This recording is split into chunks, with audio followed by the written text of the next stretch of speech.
کیا آپ جانتے ہیں ایک لمحہ ایسا بھی آیا تھا کہ حضرت خالد بن ولید نے اپنی جنگی مہارت کی وجہ سے پوری جنگ کا پاسا پلٹ دیا۔ ایک ایسا لمحہ جس میں مسلمانوں کی جیتی ہوئی جنگ کو مشکل میں ڈال دیا۔ یہ تھا جنگ احد کا دن۔ جنگ بدر کی شکست کے بعد قریش کے دلوں میں بدلے کی آگ جل رہی تھی۔ انہوں نے فیصلہ کیا ہم مسلمانوں سے بدلہ ضرور لیں گے۔ قریش نے 3000 سپاہیوں کا لشکر تیار کیا۔ دوسری طرف مسلمانوں کی تعداد صرف 1000 تھی، لیکن راستے میں منافقوں کے سردار عبداللہ بن ابی بن سلول نے اپنے 300 سپاہیوں کے ساتھ لشکر چھوڑ دیا اور ابھی مسلمانوں کی تعداد 1000 سے 700 رہ گئی تھی۔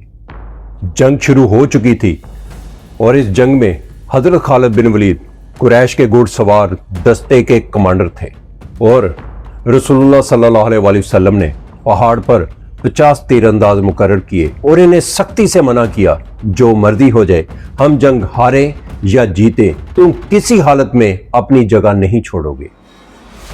جنگ شروع ہو گئی۔ مسلمانوں نے بہادری دکھائی۔ قریش کا لشکر پیچھے ہٹنے لگا۔ قریش کو شکست ہوتی نظر آ رہی تھی۔ مسلمانوں نے نعرے تکبیر بلند کیا، اللہ اکبر، اللہ اکبر۔ لیکن اسی لمحے ایک بڑی غلطی ہوئی۔ جب قریش پیچھے ہٹنے لگے تو کچھ تیر اندازوں کو لگا ہم جنگ جیت چکے ہیں، چلو نیچے چلتے ہیں اور مال غنیمت جمع کرتے ہیں۔ اور تیر اندازوں کے سردار عبداللہ بن جبیر نے انہیں روکا کہ رسول اللہ صلی اللہ علیہ وسلم نے ہمیں ہر حال میں رکنے کا کہا ہے۔ لیکن بہت سارے تیر انداز نیچے اتر گئے اور یہی لمحہ تھا جس کا خالد بن ولید انتظار کر رہے تھے۔ حضرت خالد بن ولید نے فوراً صورتحال سنبھال لی۔ انہوں نے اپنے گھڑ سواروں کو جمع کیا اور کہا، یہی موقع ہے، اب حملہ کرو۔ حضرت خالد بن ولید اپنے گھڑ سوار دستے کے ساتھ پہاڑی کے پیچھے سے مسلمانوں پر ٹوٹ پڑے۔ مسلمان اچانک پیچھے سے حملے کی وجہ سے گھبرا گئے اور جنگ کا نقشہ ایک دم بدل گیا۔ ہر طرف افراتفری پھیل گئی۔ یہی وہ لمحہ تھا جس میں ہمارے نبی پاک حضرت محمد صلی اللہ علیہ وسلم کے چچا حضرت امیر حمزہ شہید ہوئے۔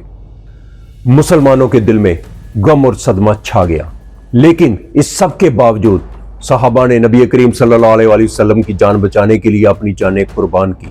یہ جنگ مسلمانوں کے لیے بہت بڑی آزمائش تھی۔ یہ سبق تھا مسلمانوں کو رسول اللہ صلی اللہ علیہ وسلم کی نافرمانی کی کتنی بڑی سزا ہوگی، اور قریش نے اس جنگ کو اپنی کامیابی سمجھا۔ لیکن اس جنگ کے بعد حضرت خالد بن ولید کے دل میں عجیب سا احساس پیدا ہونے لگا۔ وہ سوچنے لگے، کیا یہ واقعی فتح ہے یا ہم غلط راستے پہ ہیں؟ اور یہ سوال ان کے دل میں بار بار اٹھنے لگا، اور یہی سوال آنے والے وقت میں ان کی زندگی کا رخ بدلنے والا تھا، کیونکہ جلد ہی وہ لمحہ آنے والا تھا جس میں حضرت خالد بن ولید کو سچائی کا راستہ دکھایا جائے گا، اور وہ دن تاریخ میں ہمیشہ کے لیے لکھ دیا جائے گا۔ اس کا اگلا پارٹ دیکھنے کے لیے میرے چینل کو سبسکرائب اور لائک کرنا مت بھولیں۔ جزاک اللہ خیرہ۔